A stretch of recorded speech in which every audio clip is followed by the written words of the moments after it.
Hi, welcome to Psalm 119 Devotions. Today we are doing the alphabet letter called Ayin. So let's read through and look for the words that mean the Word of God first. And remember, there's usually 8 verses, and typically you'll see 8 words each time in each one of these segments. So it says this: I have done what is righteous and just. Do not leave me to my oppressors. I don't see a word for the Word of God in that one. Ensure your servant's well-being. Do not let the arrogant oppress me. So there we see it again. He's talking about being oppressed by the evil, but I don't see any words meaning the Word of God. This is an unusual segment. My eyes fail looking for your salvation, looking for your righteous promise. So there's the one, first word is the word promise. So again, you can see the difficult time he's dealing with things. Deal with your servant according to your love and teach me your decrees. So there's the word decrees. I am your servant. Give me discernment that I may understand your statutes. So there's another word that means the Word of God. It is time for you to act, Lord. Your law is being broken. So there's the word law, and you can see the grief there that from this author that the law of God is being broken. Because I love your commands more than gold, more than pure gold, and because I consider all your precepts right, I hate every wrong path. I read that together because that's one statement. It's the love of God's commands that make him hate every wrong path. So we're going to circle the word commands, and we're going to circle the word precepts. So now let's go back and let's look for our confessions, things that he's saying about the Word of God, or things he's saying about God that we want to speak over our lives. And then let's also look for prayers. So the first part, I have done what is righteous and just. That is a confession. Do not leave me to my oppressors. That is a prayer. And I'm just going to say, leave me. I'm just going to mark that part right there. Ensure your servant's well-being. Do not let the arrogant oppress me. So here he's saying, don't leave me to my oppressors. Now he's calling them arrogant. So I'm just going to highlight the word arrogant. And when I write the prayer later, I'm going to write, do not leave me to the arrogant oppressors. Ensure your servant's well-being. I'm going to mark that as a separate prayer. My eyes fail looking for your salvation, looking for your righteous promise. So this is really a complaint. He's talking about the difficulties that he's going through because of the arrogant and because of his oppressors. And his eyes are failing just means he's becoming weary. He's just having a hard time dealing with it all. Deal with your servant according to your love and teach me your decrees. I would say those are 2 separate prayers. So deal with your servant according to your love and teach me your decrees. I am your servant. Give me discernment that I may understand your statutes. So there he's asking for discernment to understand the statutes. It is time for you to act, Lord. Your law is being broken. So this I would consider part of that prayer, just, Lord, move in a timely manner because your law is being broken. So I'm just going to highlight that as a prayer also. Because I love your commands more than gold, more than pure gold, and because I consider all your precepts right, I hate every wrong path. And so I'm going to mark this because this is a confession. I love your commands more than gold. And then I consider all your precepts right. And because of that, I hate every wrong path. So we've highlighted our prayers and our confessions. Now let's go back. And we already did a little bit of looking at some of these words and what they mean. But I want to just highlight a few things. So he's saying, I have done what is righteous and just. And these 2 words here are those words we've seen so many times in the Psalms, in its tzedek and mishpat. I have done what is righteous and just. So that's tzedek mishpat.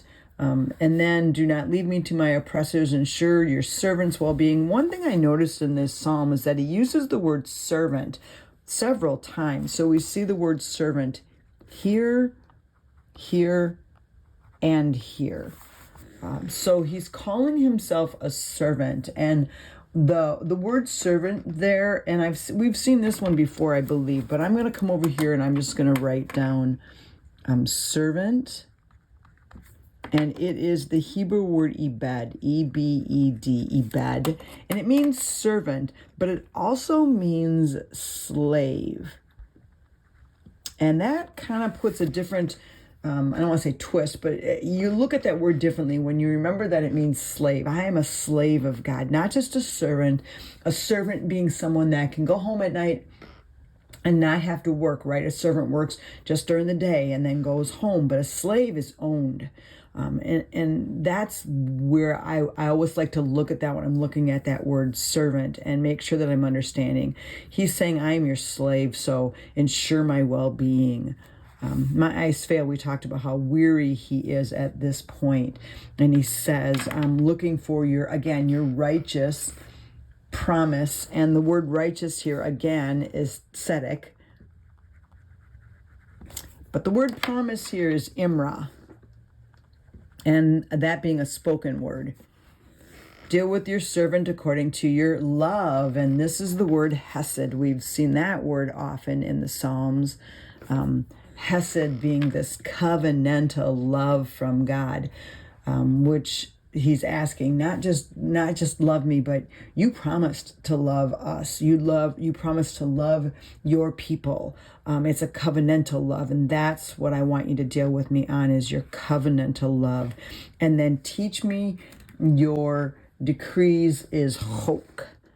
Teach me your hok.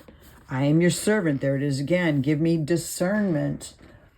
And discernment is like, it's the word bin. It means understanding and discernment and insight. And then he says that I may understand your statutes. So it looks like he's using two different words that mean the same thing, discernment and understand, except for the word understand here is the word yada, which means like understanding that is by experience. So not just in head knowledge, but experiential understanding. And then he said, and then the word statutes, there is the word ida. And I'm hoping that as you see how I'm writing this in different colors, that you'll know that the red are the words for the word of God, and then the blue are all the different other words that I'm seeing there. And if you want, like hesed is the word love, so you could underline the word love, if that's helpful to you. I've looked at these words so often that now it's like, okay, I know what they mean, and so I just put the Hebrew word a lot of times. It's time for you to act, Lord. Your law is being broken, and the word law here is sorry, I gotta grab my red here. The word law here is Torah. And I looked at that and thought, broken, what does it mean your law is being broken? I mean, like in my head, I'm like, I think I know what that means, but I decided to look that word up. So I decided to look up the word broken. So I'm gonna come up here and I'm gonna write the word broken. And it is the Hebrew word parar 6565. So we're going to write 6565 parar.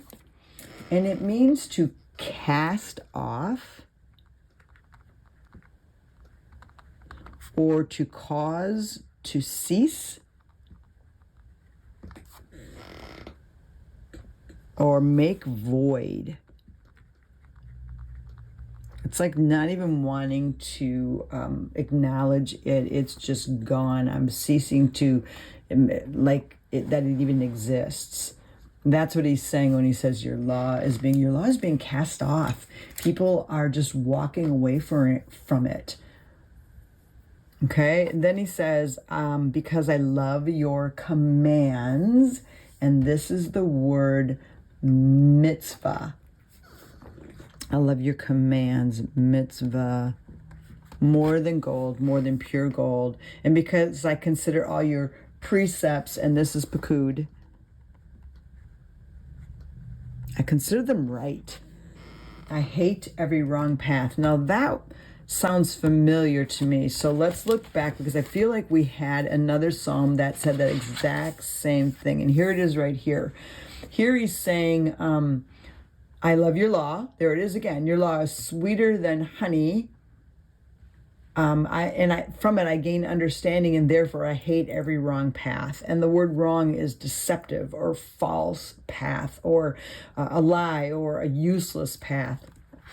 And here he's saying again, kind of really similar to this, he's saying how sweet your honey words are to my mouth. Now he's saying, I love your commands more than pure gold. And because of that, and because I consider your precepts right, I hate every wrong path. And so it's that same word that we saw before. And so if you want, you could, again, write that down. So what I could do is I'm just going to write shakir.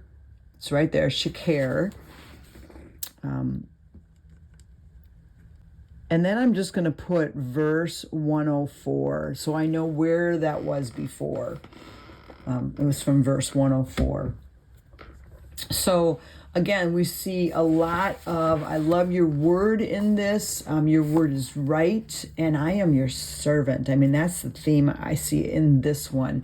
So let's go through, and we're going to confess all of our confessions, and then we are going to pray the prayers from this one. So Lord, we come before you, and I just want to start with, I thank you for your word, that we can go to your word constantly and read it and speak it over us, Lord. And we want to say today that we have done what is righteous and just. And Lord, we want to live that way constantly, Lord. And I love your commands, Lord, more than gold, more than pure gold. And I consider all of your precepts right. And because of that, Lord, I hate every wrong path, every false, every deceptive path. So Lord, we pray today that you would not leave us to the arrogant oppressors, those who hate your word, those who do not want to follow after your word, those in this world that will oppress us because we are walking in your word, Lord. Ensure our well-being, your servants, your slaves. Deal with us according to your hesed, your covenantal love. Teach us your decrees, Lord God. Give us discernment that we would understand your statutes, Lord. Lord, we're asking that now would be the time that you act on our behalf, on behalf of your children. Lord, we thank you for what you're going to do in our lives today.